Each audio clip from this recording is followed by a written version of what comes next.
Assalamualaikum warahmatullahi wabarakatuh. Alhamdulillahirrabbilalamin. Wassalatu wassalamu ala asrafil anbiya'i mursalin Sayyidina wa maulana Muhammadin wa ala alihi wa sahbihi ajmain amma ba'du. Pemirsa, berjumpa lagi dalam program Mengharap Ridhomu spesial memperingati Tahun Baru Islam 1442 Hijriah. Memperingati Tahun Baru Islam 1442 Hijriah adalah hijrah Nabi Muhammad SAW dari Madinah ke Mekah. Dan ini merupakan salah satu peristiwa yang sangat besar dan bersejarah tentunya untuk kehidupan dan peradaban umat muslim di dunia. Lalu seperti apa sejarah, makna, serta keutamaan di bulan Muharram? Dan tentunya kita akan bahas tema ini bersama Al-Ustadz Habib Salim Al-Jufri. Assalamualaikum Ustadz. Waalaikumsalam warahmatullahi wabarakatuh. Dan Ustadz, sebelum Ustadz akan memberikan tausiah terkait tema kita kali ini, Ustadz, sebelumnya kita dengarkan lantunan ayat suci Al-Quran Surat At-Taubah ayat 36 yang akan dibacakan oleh Qori Akmal Katili. A'udzu billahi minasy syaithanir rajim.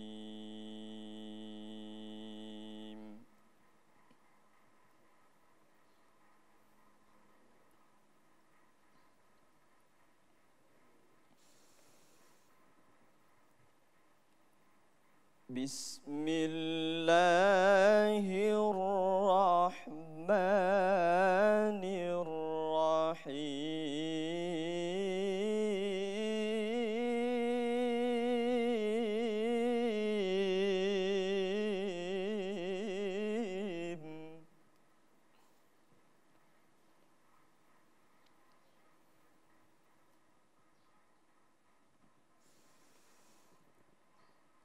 Inna iddatash syuhuri indallahi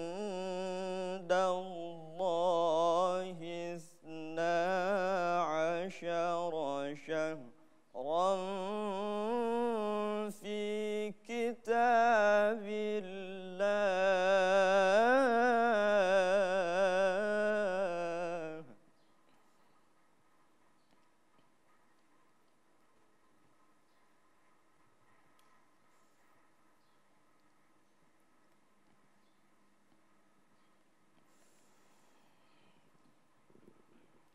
fi kitabillahi yawma khalaqas samawati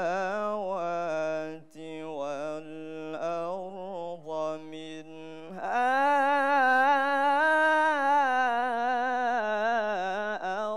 arba'atun hurum.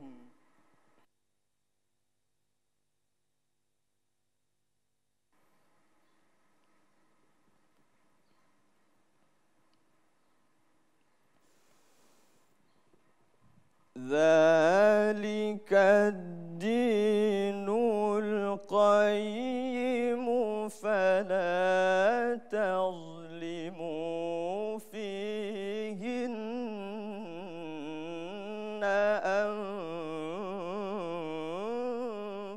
أنفسكم.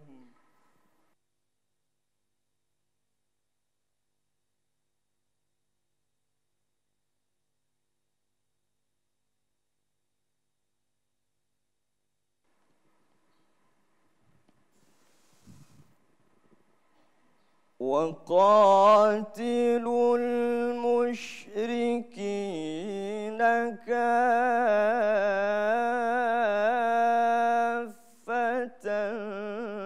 كما يقاتلونكم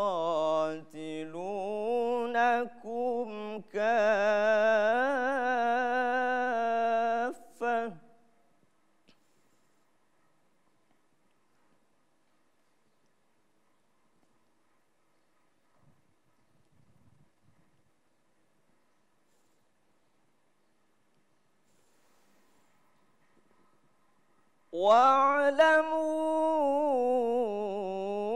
واعلموا أن الله مع المتقين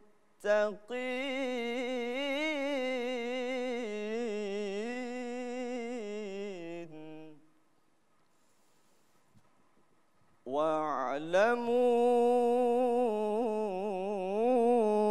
أن الله مع المتقين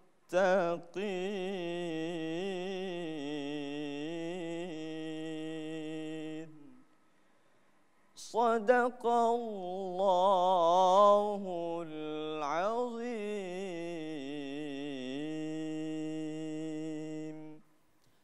Sadaqallahul azim. Dan pemirsa, saatnya kita akan mendengarkan tausiah dari Ustadz Habib, tentunya dengan tema pembahasan kita kali ini, spirit menjadi insan yang lebih baik di tahun baru Islam. Tafadhal Ustadz, tausiahnya. A'udzubillahi minasyaitonir rajim. Bismillahirrahmanirrahim. Assalamualaikum warahmatullahi wabarakatuh.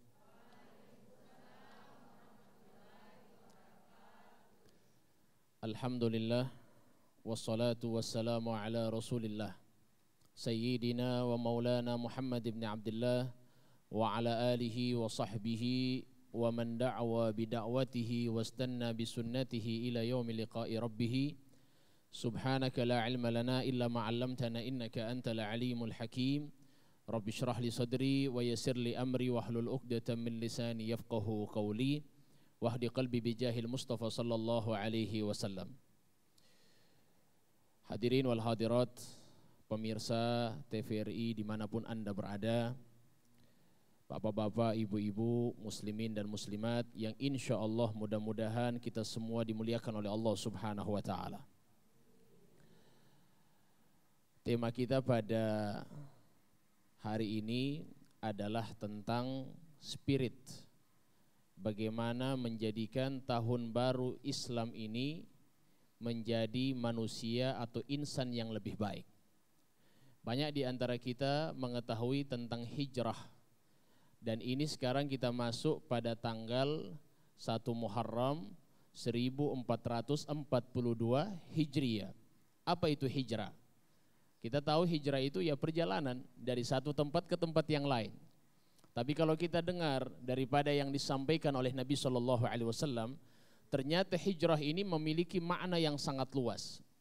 Salah satu yang disampaikan oleh Nabi SAW, hakikat daripada hijrah itu al-muhajir man hajara lima atau ma nahallahu anhu. Seorang yang hijrah itu adalah seseorang yang berpindah dari satu keadaan ke keadaan yang lebih baik, atau arti yang lebih pas adalah orang yang pergi untuk meninggalkan segala apa yang dilarang oleh Allah Subhanahu wa taala. Berarti apa?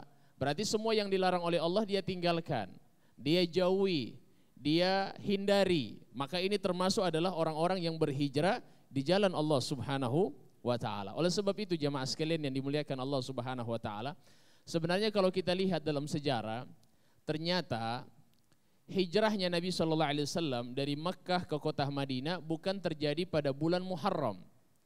Ternyata itu terjadi pada bulan Rabi'ul Awal, bukan terjadi pada bulan Muharram. Hanya saja tahunnya itu mereka sepakati daripada tahun hijrahnya Nabi. Sekarang 1442 Hijriah, berarti sudah 1442 Hijriah hijrahnya Nabi dari kota Mekah ke kota Madinah. Hijrahnya itu dari kota Mekah ke kota Madinah dihitung 1 Hijriah, tahun pertama. Ini pada zaman siapa? Apakah pada zaman Rasulullah ditentukan? Bukan. Ini ditentukan pada zaman Khalifah Sayyidina Umar bin Al-Khattab. Ketika di zaman Sayyidina Khalifah Sayyidina Umar bin Al-Khattab, beliau waktu itu kumpul para sahabat. Ketika berkumpul, Sayyidina Umar langsung berkata, kita akan tentukan tahun Islam. Tahun Islam, kalender Islam. Karena selama ini kita gunakan bukan kalender Islam. Oleh sebab itu mereka sepakat. Mereka musyawarah. Akhirnya pertama yang mereka sepakati adalah tahun. Satu itu mulai dari kapan? Ada yang mengatakan, oh tahun 1 mulai dari tahun gajah ketika Nabi Muhammad lahir. Para sahabat yang lain tolak. Sebagian mengatakan, oh bagaimana kalau kita jadikan ketika Nabi diutus menjadi Rasul. Sahabat Nabi tolak. Berarti kapan yang paling pas kita jadikan tahun 1 Hijriah? Maka mereka sepakati tahun 1 daripada tahun Islam itu ketika hijrahnya Nabi dari kota Mekah ke kota Madinah. Itu sejarah. Kemudian setelah mereka sepakat tahunnya, sekarang mereka ingin sepakat kapan bulannya. Jadi bulannya mereka ingin musyawarah. Bulannya ini kira-kira bulan apa yang pas? Kita jadikan awal tahun. Karena dulu di zaman Nabi tidak ada awal tahun. Tidak ada disebut dengan bulan pertama di bulan setiap tahunnya, tidak ada. Ya, yang ada itu pemutaran terus setiap tahunnya, bulannya itu tetap ada. Tapi untuk menentukan bulan 1 itu tidak ada. Akhirnya mereka musyawarah. Lanjut musyawarah, ada yang mengatakan bahwasannya bagaimana kalau kita jadikan bulan Rabiul Awal. Ketika Nabi Muhammad SAW hijrah, para sahabat menolak. Ada yang mengatakan bulan Ramadan, para sahabat menolak. Ada yang mengatakan kalau begitu kita jadikan di bulan bulan Safar, para sahabat menolak. Akhirnya Sayyidina Umar bin Al-Khattab memutuskan bahwasannya paling bagus kita jadikan itu pada bulan Muharram. Kenapa? Karena pada bulan Muharram itu adalah permulaan hijrah para sahabat Nabi Muhammad sallallahu alaihi wasallam. Yang mereka yang telah dibeat oleh Nabi Muhammad, sebagian besar mereka daripada penduduk Ansar yang tinggal di kota Madinah, maka mereka dibeat oleh Nabi pada waktu haji. Berarti bulan haji bulan Zulhijjah, habis bulan Zulhijjah bulan Muharram. Jadi mereka dibeat oleh Nabi pada bulan Zulhijjah, bulan Muharram mereka kembali ke kota Madinah. Maka kata Sayyidina Umar, spirit kehidupan mereka, semangat mereka, keimanan mereka yang begitu besar, maka kita jadikan 1 daripada bulan Hijriyah itu tanggal atau bulan 1-nya adalah bulan Muharram. Itu sejarahnya. Jadi kalau kita tanya apakah itu terjadi pada hijrahnya Nabi? Hijrahnya Nabi pada bulan Rabiul Awal. Memang tahunnya sama, 1442 Hijriah. Ini sudah hijrahnya Nabi yang 1442 Hijriah. Berarti sudah lama hijrahnya Nabi. Tapi bulannya itu pada bulan Muharram, itu sesuai dengan kesepakatan para sahabat Nabi Muhammad sallallahu alaihi wasallam. Oleh sebab itu jamaah sekalian, sebenarnya bagaimana jadi insan yang lebih baik setiap tahunnya? Jangan sampai tahun ini sama dengan tahun kemarin. Usahakan tahun ini kita harus berubah. Bagaimana cara berubah?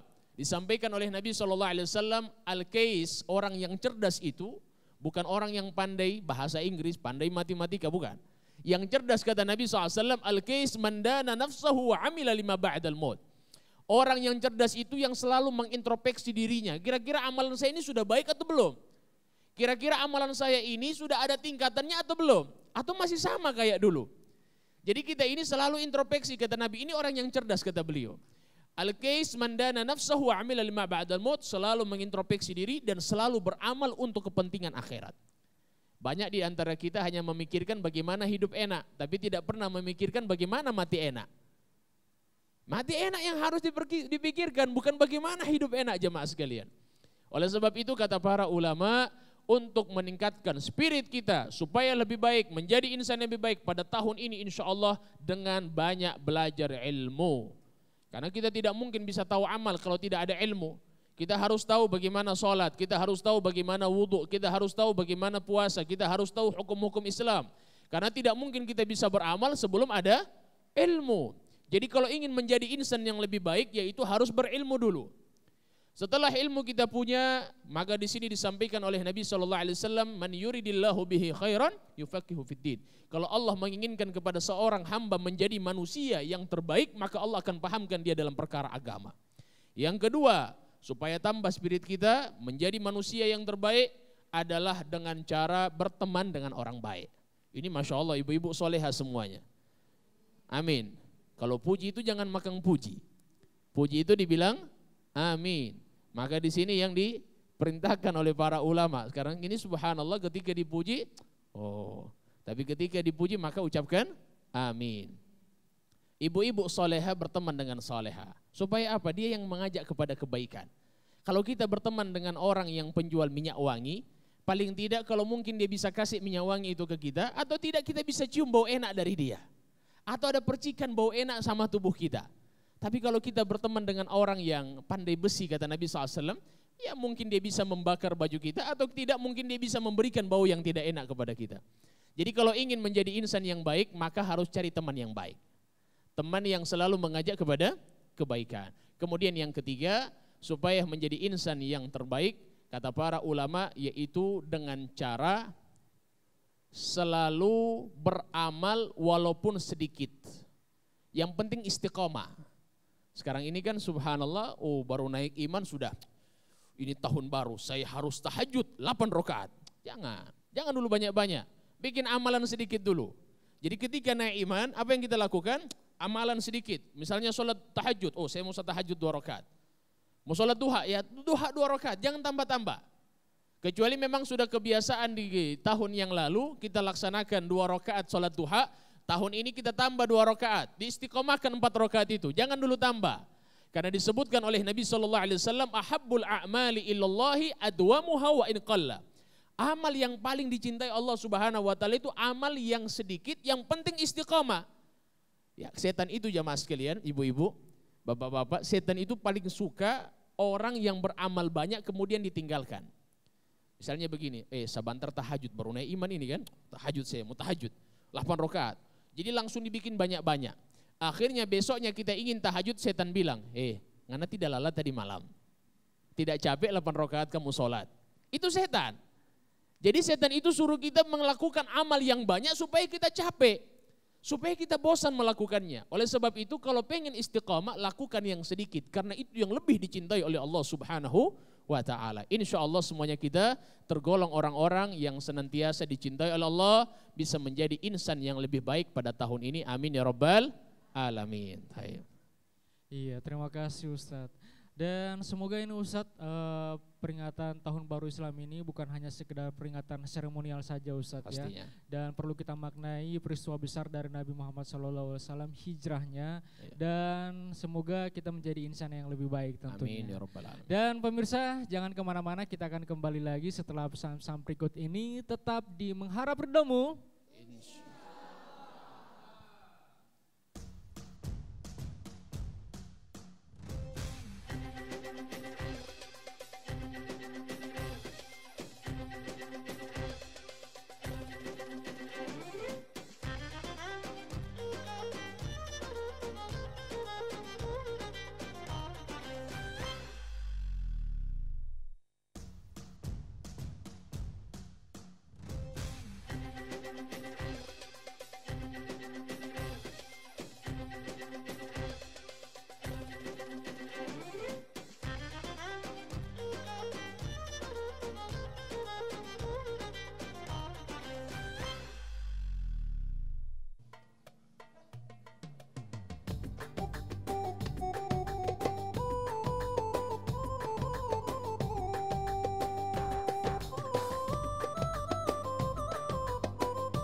اللهم صل وسلم على سيدنا ومولانا محمد.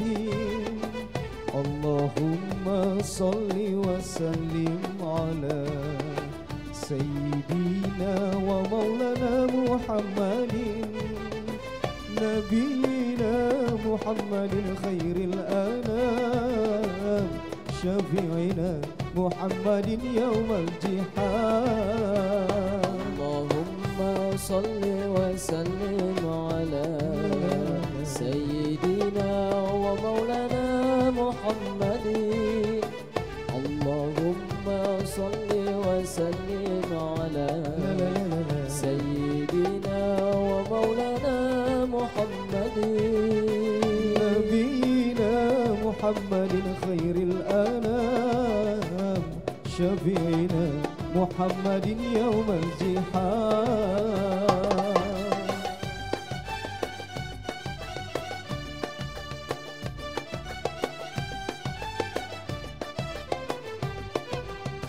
اللهم صل وسلم على سيدنا ومولانا محمد اللهم صل وسلم على سيدنا ومولانا محمد نبينا محمد خير الأنام شفيعنا محمد يوم الجحام نبينا محمد خير الأنام شفيعنا محمد يوم الجحام اللهم صل وسلم على سيدنا ومولانا محمد اللهم صل وسلم على سيدنا ومولانا محمد نبينا محمد خير الأنام شفيعنا محمد يوم الزحام نبينا محمد خير الأنام شفيعنا محمد يوم الزحام.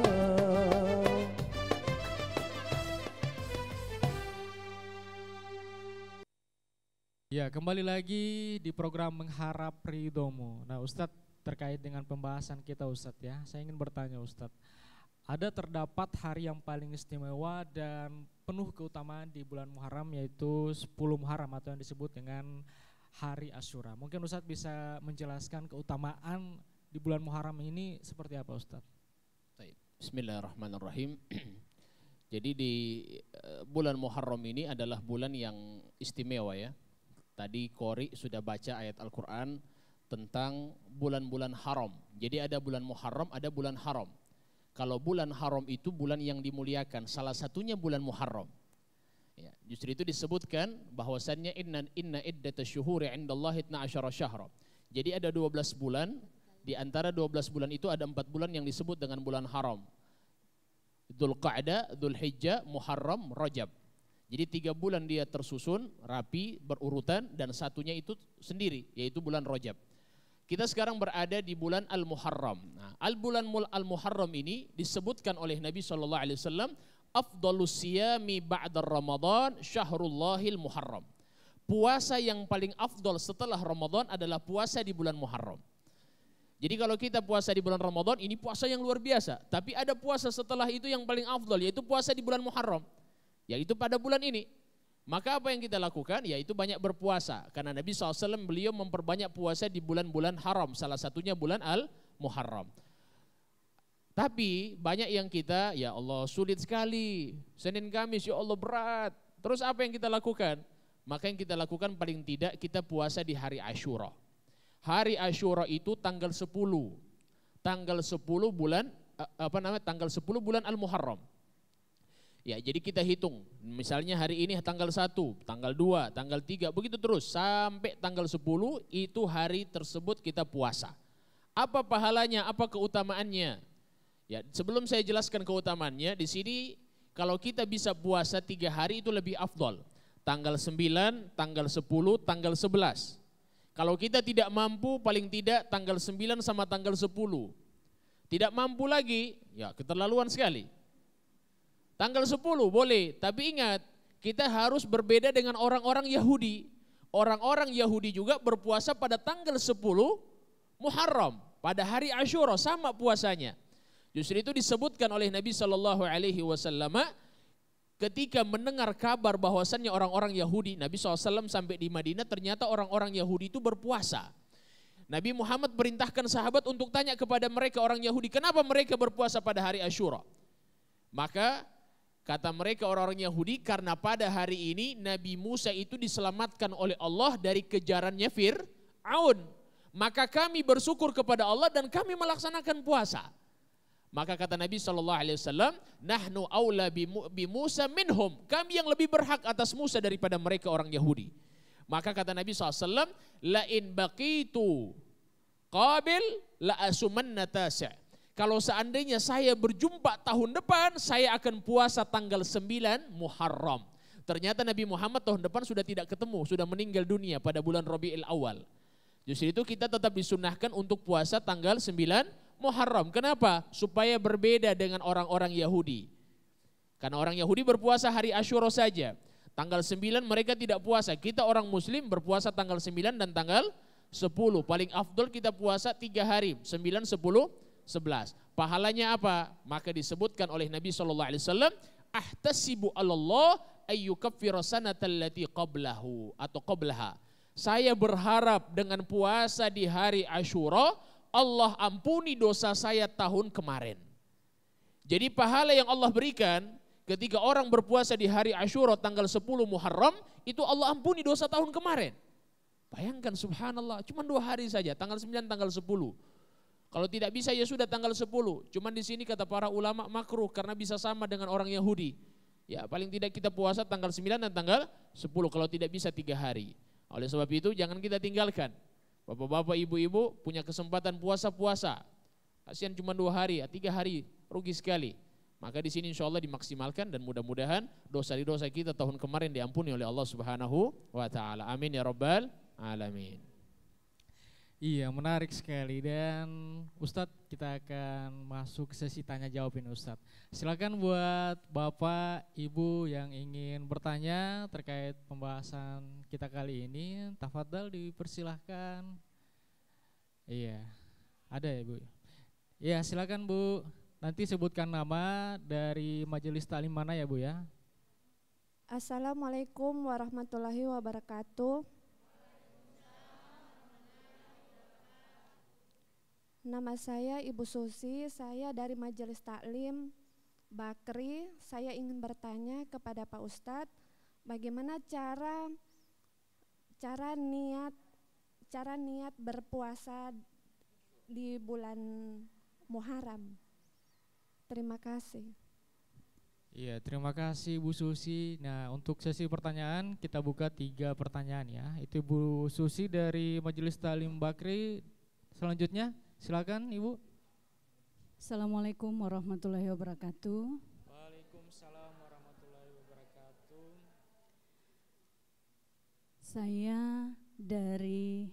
Nama saya Ibu Neni dari Majelis Taklim Bakri. Saya mau bertanya Pak Ustadz.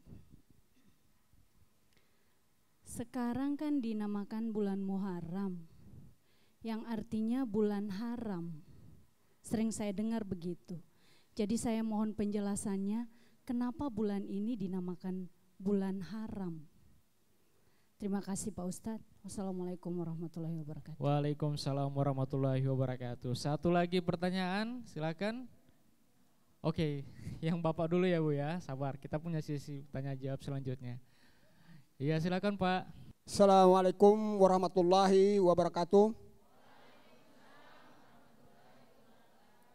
Nama saya Karim Hanifah, Majelis Taklim Masjid Bakri. Saya ingin bertanya Habib tentang puasa. Apakah ada puasa di awal tahun dan di akhir tahun? Terima kasih. Assalamualaikum warahmatullahi wabarakatuh. Waalaikumsalam warahmatullahi wabarakatuh. Iya, untuk sesi tanya jawab pertama kita buka 3 dan sudah ada untuk pertanyaan pertama dari Ibu Susi. Ini Ustadz, bagaimana niat puasa di bulan Muharram Ustadz? Baik, bismillah. Jadi yang pertama bagaimana niat puasa di bulan Muharram. Jadi ada namanya puasa Senin Kamis, di situ kita niat sebagaimana niat puasa Senin Kamis.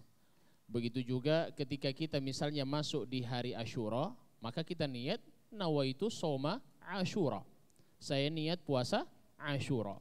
Dan harus diingat, niat itu tidak harus pakai bahasa Arab. Niat itu tidak harus pakai bahasa Arab. Dilafatkan itu hukumnya sunnah, yang wajib itu di dalam hati niat. Melafatkan itu sunnah. Jadi misalnya ibu-ibu ketika ingin melafatkan niat, lupa. Tapi sudah niat di dalam hati mau puasa Asyura. Sah tidak niatnya? Sah, karena yang wajib itu di dalam hati. Tapi ternyata yang kita ketahui dari dulu sampai sekarang mungkin niat itu harus dilafatkan. Jadi sehingga ketika lupa melafatkan niat dipikir tidak bisa puasa. Padahal niatnya di dalam hati sudah ingin puasa hari Asyura. Dan dia itu niatnya begini, misalnya dalam hati saya mau puasa Asyura besok. Atau puasa Tasu'a tanggal 9. Sebelum masuk hari Asyura. Saya niat saya ingin puasa tanggal 9 Muharram atau hari Tasu'a. Dalam hati saya niat, sudah sah. Besoknya puasa. Ya, besoknya puasa. Dan niatnya kapan? Niatnya itu dari malam hari. Ya, kalau misalnya lupa, Ustadz saya lupa ini niat. Tapi subhanallah sampai pada pagi hari saya baru ingat saya itu pengen puasa Tasu'a, pengen puasa tanggal 9 Muharram atau pengen puasa tanggal 10 Muharram. Saya lupa, ya Allah, kenapa saya tidak niat tadi malam? Maka di sini dibolehkan dia berpuasa dengan catatan dia belum menyentuh segala hal yang membatalkan puasa. Contohnya dia belum makan nasi kuning. Pagi-pagi kalau sudah makan nasi kuning sudah selesai urusan. Berarti sudah tidak boleh, berarti sudah batal puasanya. Ya, kemudian syarat yang kedua belum masuk waktu zuhur.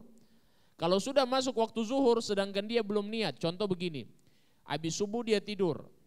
Dia belum ada niat puasa, tapi habis subuh dia sudah tidur, dia tidur terus. Dia bangun kapan? Jam 1 siang misalnya.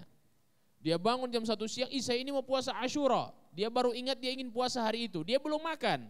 Jadi syarat pertama sudah terpenuhi, belum makan, belum minum. Belum melakukan hal-hal yang membatalkan puasa. Tapi sudah lewat zuhur, maka di sini syarat kedua tidak terpenuhi. Oleh sebab itu dua ini harus terpenuhi. Justru kalau lupa niat bisa, karena itu khusus sunnah. Kalau wajib itu niatnya harus dari malam hari. Tapi puasa sunnah, puasa Tasu'a dengan puasa Asyura itu hukumnya sunnah. Jadi niatnya seperti itu, tidak harus hafal bahasa Arab. Kadang-kadang ada orang baru hijrah kasihan, setengah mati bahasa Arab. Akhirnya disuruh lafaz bahasa Arab, nawaitu, dia tidak tahu apa habis nawaitu. Akhirnya dia bilang nawaitu somagadin, an adai fardhi syahr Ramadan, dia bilang lagi. Karena baru hijrah. Oleh sebab itu kita niat dalam hati, saya niat ingin puasa Asyura, selesai urusan. Allahu ta'ala alam. Iya, sudah jelas Ibu Susi? Iya. Jadi tidak perlu harus berbahasa Arab Ibu ya. Yang penting niat dalam hati sudah berarti sah ya Pak ya. Oke, dan dari Majelis Taklim Bakri juga dari Ibu Deli ya. Iya, Ibu Deli. Ini bulan Muharram tapi dikenal dengan bulan haram. Ini bagaimana Ustaz? Baik, bulan Muharram, bulan haram artinya yang dimuliakan atau sesuatu yang dilarang. Kok kenapa dinamakan dilarang? Maksudnya di situ dilarang untuk bermaksiat. Bulan ini dilarang untuk bermaksiat. Tadi Qori baca ayat Quran. Setelah baca panjang lebar, sesungguhnya dari ada 4 bulan dari antara 12 bulan itu 4 bulan yang disebut dengan bulan haram. Salah satunya bulan Al-Muharram. Disebutkan oleh Allah dalam Al-Quran, fala tadlimu fihinna anfusakum. Jangan kalian zolimi diri kalian pada 4 bulan itu, termasuk bulan Muharram.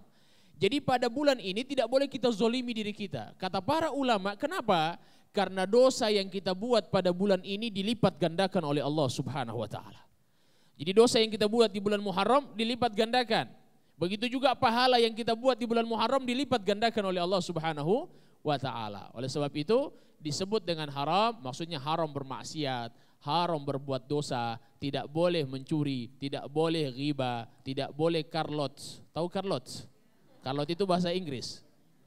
Nah, jadi jangan sampai ada yang karlota. Ini menambahkan dosa kita. Dosa pada bulan ini dilipat gandakan oleh Allah Subhanahu wa ta'ala. Wallahu ta'ala alam bissawab. Iya, jadi yang diharamkan itu hal-hal yang dilarang oleh Allah ya Ustaz. Iya, itu sebut dibilang dengan bulan haram. Artinya haram melakukan dosa. Wallahu ta'ala alam. Oh iya, itu dari Ibu Deli. Dan selanjutnya pertanyaan ketiga Ustaz dari Bapak Karim. Ini apakah ada puasa awal sama puasa akhir di bulan Muharram? Iya, awal tahun akhir tahun ya. Iya. Awal tahun akhir tahun di sini hadisnya hadis palsu. Kita kadang-kadang terima SMS pada bulan Muharram ini.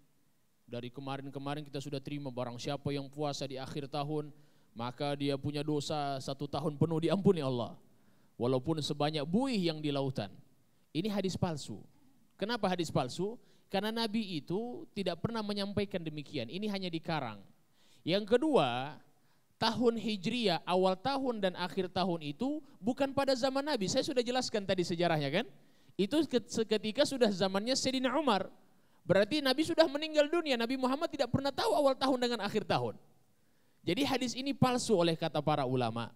Yang kedua alasannya karena tahun awal dan akhir tahun itu adanya pada zaman Sayyidina Umar. Berarti Nabi Muhammad tidak pernah tahu tentang awal tahun dan akhir tahun. Jadi hadis ini palsu dan tidak bisa kita amalkan.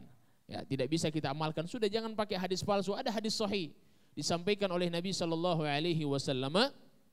yang saya sampaikan tadi, afdhalus siyami ba'da Ramadan syahrullahil Muharram. Puasa yang paling afdal setelah Ramadan adalah puasa di bulan Muharram. Itu dilakukan, itu hadis sahih Muslim. Lebih aman. Kadang-kadang juga kita masalahnya ini menisbatkan kepada Nabi, itu masalahnya. Ya, beda kalau misalnya ada orang yang bilang begini, ya, oh pada bulan Muharram baca surat Yasin misalnya 16 kali. Itu bukan ucapan Nabi. Kalau kita nisbatkan itu kepada Nabi, itu yang tidak boleh. Sama dengan tadi itu pertanyaannya Pak Karim, ketika bertanya bagaimana puasa di awal tahun dan akhir tahun, itu bukan perkataan Nabi. Jadi tidak bisa kita mengambil dalil dari dalil itu. Kita puasa saja sebagaimana dalam hadis sahih yang Nabi sampaikan bahwasannya puasa di bulan Muharram secara umum. Mau puasa Senin Kamis boleh, mau puasa hari Tasu'a boleh, mau puasa hari Asyurah boleh. Mau puasa Daud boleh. Tahu puasa Daud ibu-ibu? Puasa Daud ini itu hari ini puasa besok tidak.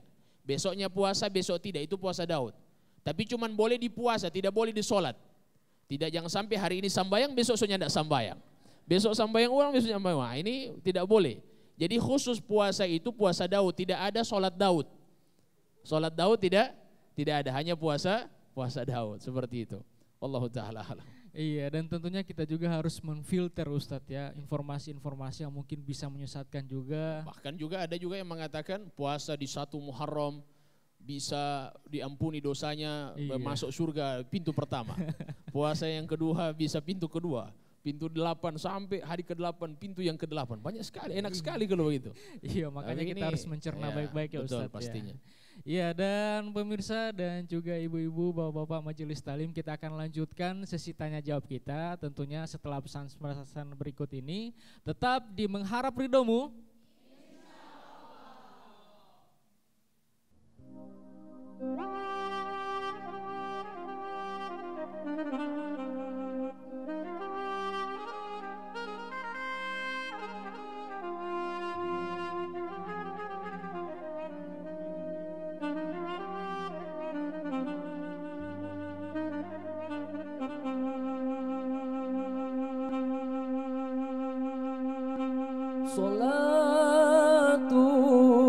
Salatun bisalamil mubini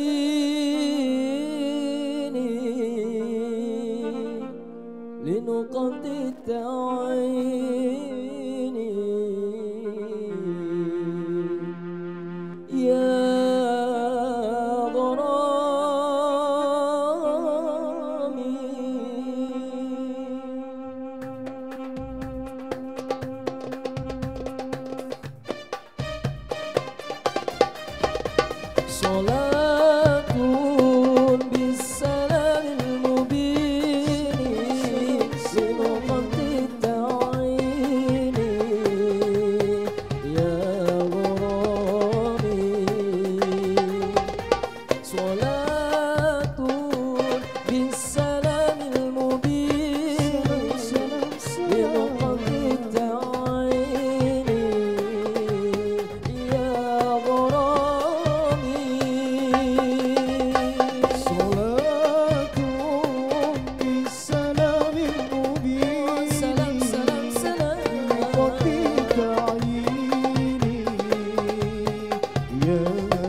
adi kun fayakun ya gharami nabiyun kana aslan takwini min adi kun fayakun ya gharami.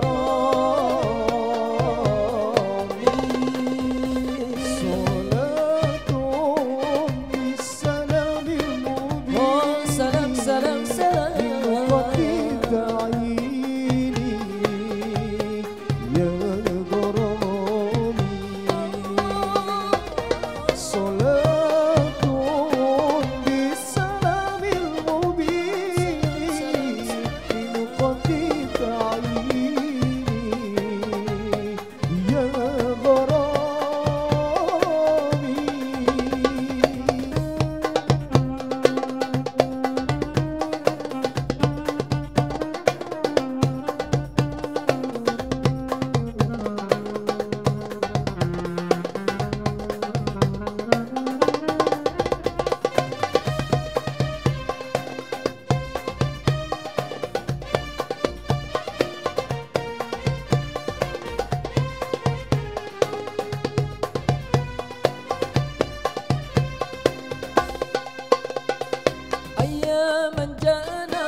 سبل الرشاد أياما جاءنا حقا الذي مغيثا مسبلا سبل الرشاد. صلاتكم بالسلام المبين سلام سلام سلام بالقدر تعيني يا غرامي. صلاة بالسلام المبين بالقدر تعيني يا غرامي.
نسيم حبت علينا من حمى المصطفى، نسيم فيها الهنا فيها الدواء والشفاء، بشامها يصلح الظاهر لنا والخفا، يا بخت من للنبي في كل حال اختفى.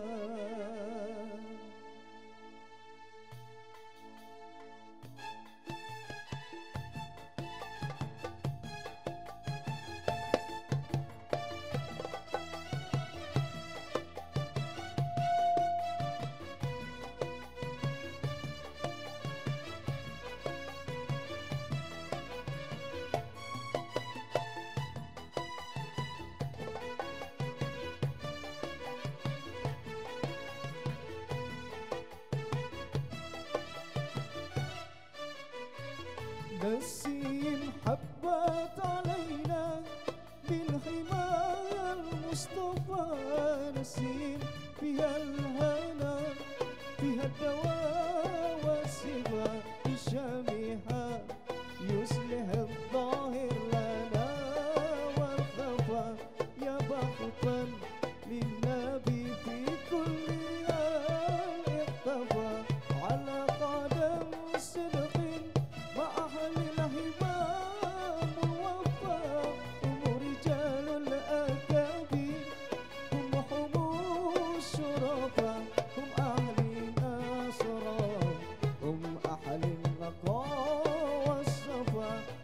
مخلوقا للنبي في كل هال اختفى الله الله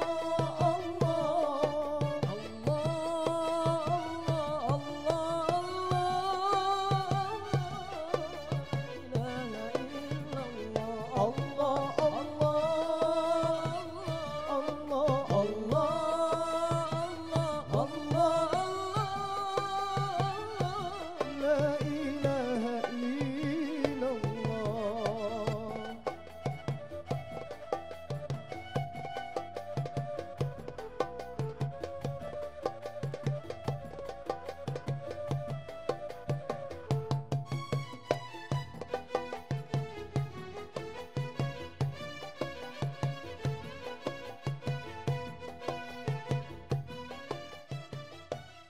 Kembali lagi di program Mengharap Ridhomu. Tentunya masih dengan tema pembahasan kita spirit menjadi insan lebih baik di tahun baru Islam. Ustadz, ada sebagian masyarakat yang menyebutkan Ustadz atau mengkultuskan di bulan Muharram itu ada hal-hal yang bisa dilakukan, bahkan ada hal-hal yang tidak bisa dilakukan. Dan bahkan pula ada di bulan Muharram itu Ustadz ada hari-hari yang istimewa dan lain sebagainya Ustadz. Dari dalam konteks Islam Ustadz terkait di hari-hari khusus di bulan Muharram itu seperti apa Ustadz? Baik, bismillah. Jadi saya memang pernah mendengar beberapa perkataan yang mengatakan bahwasanya tidak boleh melakukan ini di bulan Muharram, tidak boleh bangun rumah, tidak boleh nikah. Ya, itu Ustaz. Baik. Jadi ini subhanallah kalau kita lihat dari Al-Quran dan hadis memang tidak ada yang menjelaskan bahwasannya tidak boleh kawin. Iya, tidak ada pernah menjelaskan begitu, Nabi tidak pernah menyampaikan. Dan ini bisa bahaya sebenarnya. Ini bisa membahayakan. Contohnya begini, ada sepasang ya mereka ini sudah kenalan dan mereka akan menyegerakan untuk menikah. Subhanallah dikarenakan orang-orang tua ini yang mengatakan tidak boleh kawin. Akhirnya apa yang terjadi? Mereka bisa berzina. Iya kan? Jadi bisa membahayakan. Oleh sebab itu terkadang jangan sampai sesuatu yang halal kita haramkan, itu tidak boleh. Yang halal kita haramkan, tidak pernah ada dilarang untuk menikah di bulan Muharram. Ya, hanya saja memang adat mungkin seperti itu, wallahu alam. Tapi sepanjang yang saya baca, yang saya pelajari memang tidak ada. Kenapa? Dan ini bisa membahayakan. Ya, ini bisa membahayakan. Mungkin saja ditunda pernikahannya. Ya, katanya tidak boleh bangun rumah karena dibangun rumah akan terbakar DP rumah. Mungkin saja memang ketika dibangun bulan Muharram ya bertepatan takdirnya terbakar DP rumah. Akhirnya dibikin hukum. Nah, ini masalahnya. Ketika terjadi dibikin hukum oleh masyarakat. Nah, ini yang saya ketahui sih, wallahu alam. Tapi intinya memang sebenarnya tidak boleh sesuatu yang halal kita haramkan sebelum ada dalil yang menyampaikan itu, sebelum ada Al-Quran Allah menjelaskan ataupun dari sabda Nabi Muhammad SAW atau pendapat para ulama yang memang ijtihadnya sesuai dengan nas. Mungkin para sahabat menyampaikan, pasti para sahabat itu bersumber dari Nabi Muhammad SAW. Seperti itu kira-kira. Iya Ustaz. Jadi jangan semua kita masukkan ya Ustadz, pastinya kita filter dulu ya Ustadz. Jangan sampai yang halal kita haramkan gitu, yang haram kita halalkan. Dan selanjutnya untuk sesi tanya jawab, tafadhal Bapak Ibu yang ingin bertanya silakan. Dari Majelis Taklim Nurul Qalbi dan Bakri silakan. Ada? Assalamualaikum warahmatullahi wabarakatuh. Nama saya Fatmawati Kamaru, saya dari Majelis Taklim Bakri. Sebenarnya pertanyaan saya ini tentang puasa tadi. Di bulan Muharram kan kita diwajibkan untuk memperbanyak puasa. Apakah bisa di bulan Muharram ini kita melakukan puasa tapi untuk mengganti puasa kita yang yang di bulan yang tidak dapat dikerjakan di bulan Ramadan? Itu yang pertama. Yang kedua, misalnya tanggal 9 itu jatuh di hari Jumat. Apakah kita akan melakukan puasa nanti, apakah bisa kita melakukan puasa di hari Jumat pada saat itu, atau kita memulai puasanya di hari Kamis, Jumat, Sabtu, dan Minggu untuk 3 hari afdol di bulan Muharram? Terima kasih. Assalamualaikum warahmatullahi wabarakatuh. Waalaikumsalam warahmatullahi wabarakatuh. Selanjutnya silakan Ibu. Iya. Assalamualaikum warahmatullahi wabarakatuh. nama saya Ibu Lili dari Majelis Taklim Nurul Qalbi, Kelurahan Demejaya. Sebenarnya pertanyaan saya sudah terbawakan tadi oleh Ibu Deli. Jadi untuk pertanyaan saya berikutnya, saya ingin bertanya, peristiwa apa saja yang terjadi pada 10 Muharram? Demikian, wassalamualaikum warahmatullahi wabarakatuh. Waalaikumsalam warahmatullahi wabarakatuh. Iya, terima kasih Bu Wiwis. Iya Ustadz, ini ada pertanyaan dari Ibu Fatmawati dari Majelis Taklim Bakri. Yang pertama ini Ustadz, puasa mengganti di bulan Ramadan, apakah kita bisa berpuasa untuk mengganti puasa kita di bulan Ramadan? Yang kedua, apabila 9 Muharram jatuh pada hari Jumat, apakah kita bisa berpuasa Ustadz? Atau bisa digantikan dengan hari selanjutnya? Baik, bismillah. Jadi ini kesempatan kita ya, khususnya bagi ibu-ibu yang kemarin tidak sempat puasa dikarenakan udzur seperti haid, nifas, sakit, itu termasuk ya. Termasuk udzur ketika kita tidak berpuasa di bulan Ramadan. Maka kesempatan kita berpuasa di bulan Muharram. Dengan niat apa? Dengan niat menggantikan puasa Ramadan yang kemarin kita lewatkan, yang kemarin kita tidak puasai. Maka dengan niat kita puasa mengganti puasa Ramadan tahun kemarin atau tahun ini yang kita puasai, ini secara otomatis masuk pahala kesunahan daripada puasa di bulan Muharram. Secara otomatis. Jadi tidak perlu niat dua. Saya niat menggantikan puasa Ramadan dengan niat puasa sunnah Muharram. Tidak usah. Cukup satu saja. Cukup satu. Saya niat menggantikan puasa Ramadan yang saya tinggalkan. Maka secara otomatis pahala sunnahnya masuk. Pahala kesunahan di bulan Muharram banyak berpuasa itu masuk pahala sunnahnya. Jadi kita dapat double, 2. Ganti puasa wajib, kemudian dapat pahala puasa sunnah. Dapat 2 pahalanya. Itu cukup dengan niat satu saja. Ini bagi ibu-ibu yang punya hutang, ini kesempatan. Karena pahala yang Allah berikan di bulan Muharram ini dilipat gandakan. Beda dengan bulan-bulan lain. Kadang-kadang ibu-ibu ini punya kebiasaan nanti bulan Sya'ban baru ganti. Nanti semua dekat Ramadan. 1 bulan sebelum Ramadan bakuriki baganti. Bakuriki akhirnya sebagian terganti, sebagian tidak terganti. Karena apa? Pengmalas. Oleh sebab itu dari sekarang ini kesempatan kita untuk mengganti dan itu tetap diberikan pahala yang sempurna. Wallahu ta'ala alam. Kemudian yang kedua mengenai masalah tanggal 9 Muharram jatuh pada hari Jumat. Tanggal 10 Muharram atau tanggal 9 jatuh pada hari Jumat ya, tanggal 9. Iya. Apakah kita puasa pada hari Kamis? Memang di dalam sebuah riwayat itu dimakruhkan. Ya, dimakruhkan bukan diharamkan. Dimakruhkan berarti tidak disukai.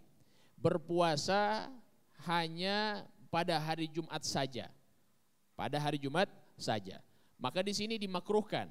Kecuali dia puasa sebelumnya atau sesudahnya. Jadi pilih, bukan harus sebelumnya, karena kebiasaan kita mengira bahwasanya hanya sebelumnya. Jadi kalau puasa hari Jumat berarti harus diikuti dengan sebelumnya, berarti hari Kamis, padahal tidak. Kalau kita puasa hari Jumat, berarti kita puasa hari Sabtu atau hari Kamis, supaya tidak dapat makruh. Supaya tidak dapat kemakruhan, supaya tidak katakan artinya tidak disukai kalau puasa cuma hari Kamis, hari Jumat tok, hari Jumat saja. Tapi kalau kita puasa pada hari Kamis, kemudian langsung lanjut hari Jumat itu boleh. Atau hari Jumat kemudian hari Sabtu. Misalnya ini tanggal 9 Muharram jatuh pada hari Jumat kan? Berarti kita puasa hari Jumat, besoknya tanggal 10 berarti hari Sabtu. Boleh, tidak ada masalah. Yang dilarang oleh para ulama adalah hari Jumat saja.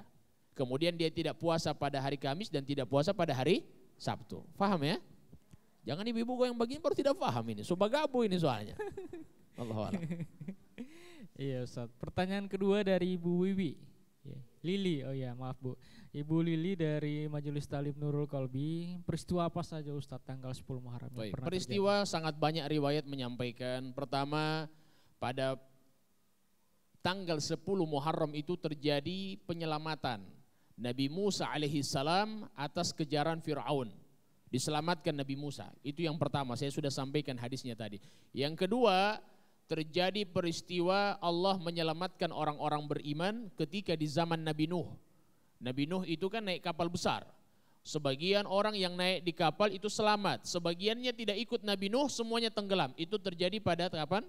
Pada tanggal 10 Muharram. Allah menyelamatkan orang-orang beriman dan menenggelamkan orang-orang musyrik, orang-orang yang tidak beriman kepada Allah. Yang ketiga, Allah menciptakan Nabi Adam pada tanggal 10 Muharram. Allah menciptakan Nabi Adam, itu abahnya kita semua, orang tua kita, manusia yang pertama. Itu pada bulan Muharram. Begitu juga peristiwa disampaikan bahwasannya Allah mengangkat Nabi Isa ke langit itu pada tanggal 10 Muharram. Nah, itu beberapa riwayat yang disampaikan oleh para ulama dan mungkin masih banyak lagi peristiwa-peristiwa yang terjadi di bulan Muharram, khususnya pada tanggal 10 Asyura atau pada tanggal 10 Muharram. Wallahu a'lam bishawab. Iya, terima kasih atas jawabannya Ustadz. Dan pemirsa, kita akan kembali setelah pesan-pesan berikut ini. Tetap di Mengharap Ridhomu.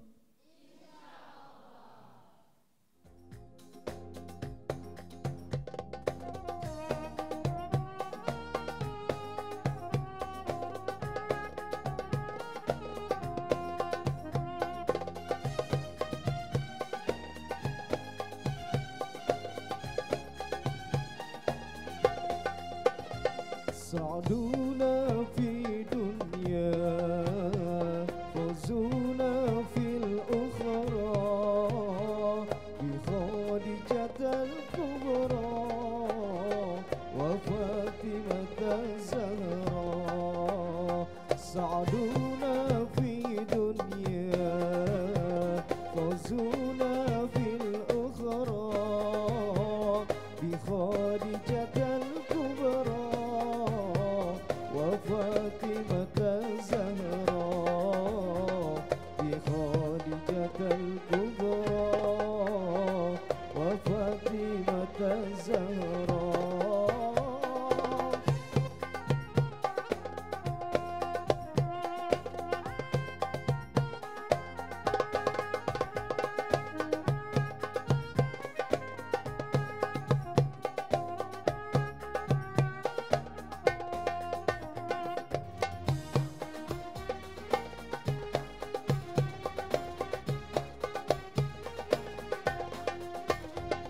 يا أهيل المعروف والعطاء الموهوب ضراة للموهوب إنكم بأبرار.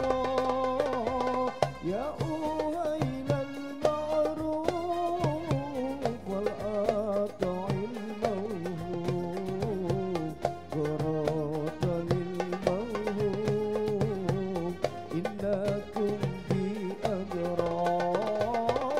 سعدونا بالدنيا فوزونا بالأخرى بخادجة الكبرى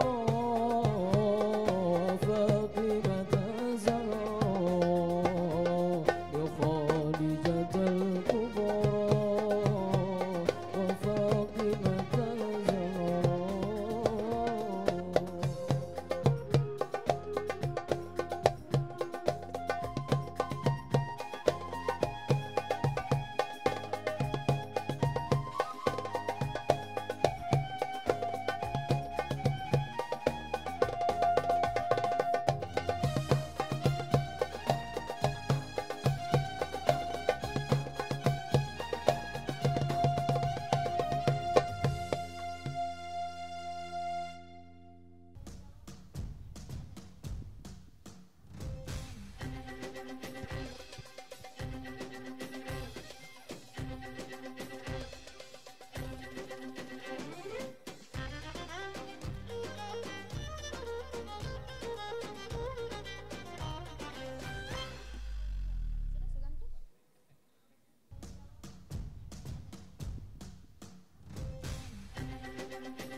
Kembali lagi di Mengharap Ridhomu.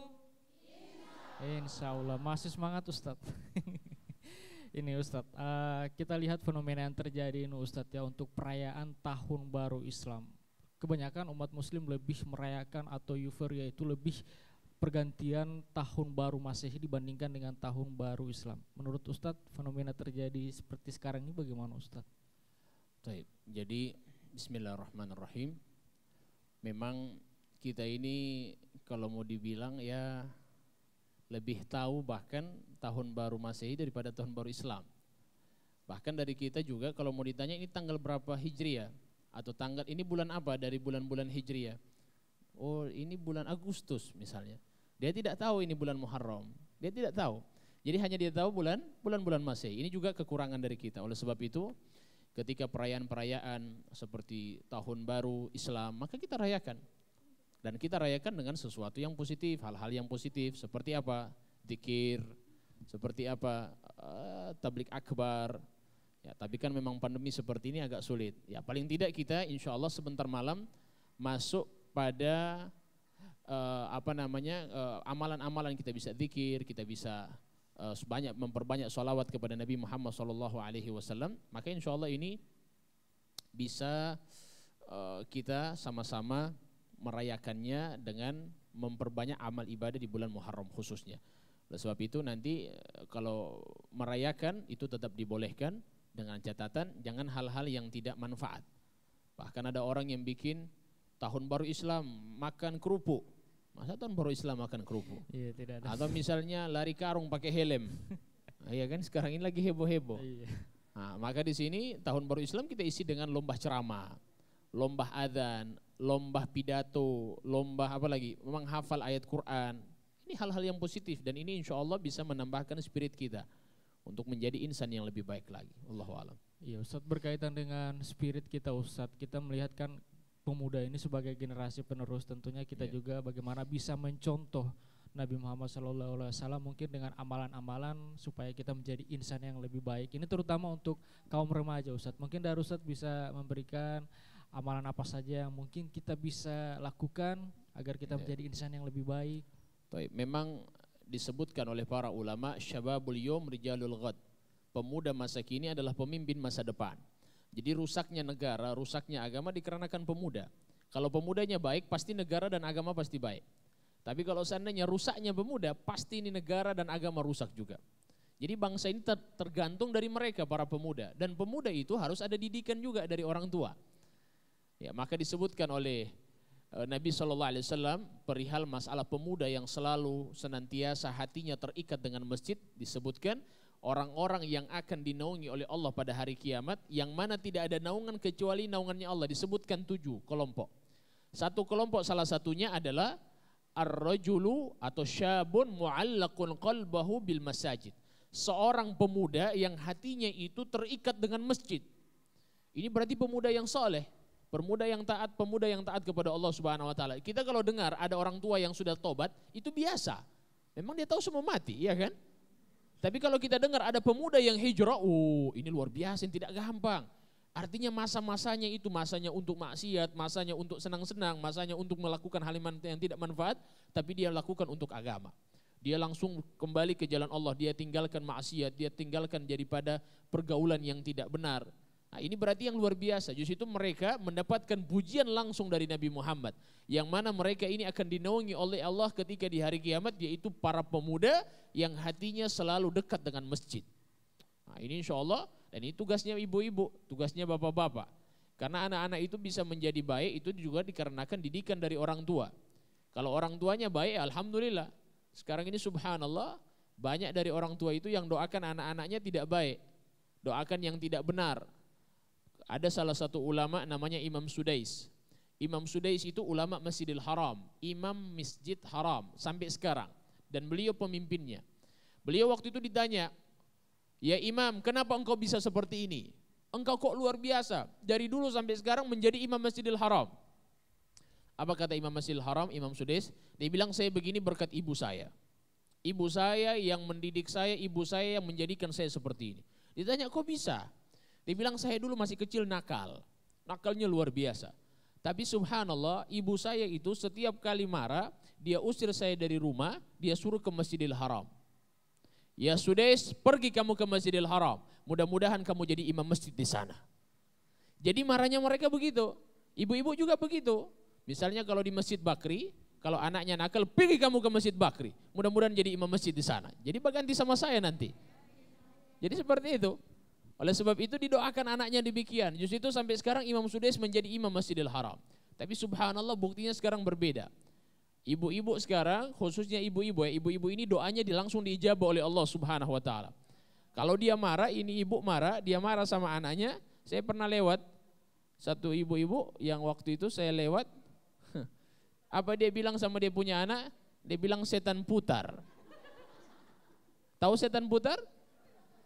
Ya, jadi jangan heran dia punya anak besar terputar-putar di jalan. Iya kan? Karena masih kecil dia doakan setan putar. Tidak boleh. Jadi perkataan marah kita kepada anak kalau bisa jadi doa, bukan jadi penghinaan, bukan jadi kebun binatang semuanya. Ini subhanallah semua kebun binatang disebut, tidak terkecuali.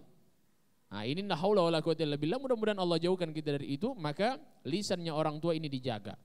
Anak kita menjadi soleh, ini nanti tanggung jawab, nanti ketika meninggal dunia, nanti menjadi amal jariah itu anak yang soleh yang selalu mendoakan orang tuanya. Kalau ada anak yang tidak soleh, kalau bapak ibu meninggal nanti, jadi jangan dulu mati kalau belum ada anak soleh, jangan dulu mati. Artinya jangan dulu coba-coba. Jangan dulu coba-coba mati kalau belum ada anak yang soleh yang selalu doakan kita, jangan. Didik itu anak, didik yang benar supaya kalau kita mati dia doakan Rabbighfirli wa li walidayya warhamhuma kama rabbayani shaghira. Saya setiap hari doakan ibu saya, doakan bapak saya setiap hari, itu di adzan saya doakan. Di habis sholat saya doakan. Kalau saya lagi sholat lagi, untuk sholat malam saya doakan. Semuanya saya doakan, khusus orang tua. Nah ini insya Allah kita jadikan anak kita jadi anak yang soleh. Saya punya orang tua, itu orang tua saya waktu itu ditanya kepada saya, kok bisa Ustadz bisa belajar di Yaman? Kakak saya belajar di Sudan, di Afrika. Dan semuanya belajar agama, alhamdulillah. Ada yang tanya, kok kenapa bisa begitu? Saya ditanya, apakah ibunya ustadzah? Dia bilang, saya bilang bukan, ibu saya bukan ustadzah. Bapaknya, saya bilang bapak saya pedagang. Bapak saya pedagang. Kok bisa jadi seperti ini? Saya bilang saya begini berkat doa ibu saya. Karena waktu itu saya tanya sama ibu saya, kok bisa kami seperti ini? Semuanya alhamdulillah diberikan pemahaman agama. Kata ibu saya, kalian tidak pernah punya dosa sama saya. Tidak pernah punya dosa. Dan ibu saya itu tidak pernah pukul saya. Tidak pernah pukul saudara saya. Tidak pernah punya dosa, artinya setiap kali melakukan kesalahan langsung dimaafkan. Yang ketiga, kata ibu saya, kalian tidak pernah saya doakan yang buruk.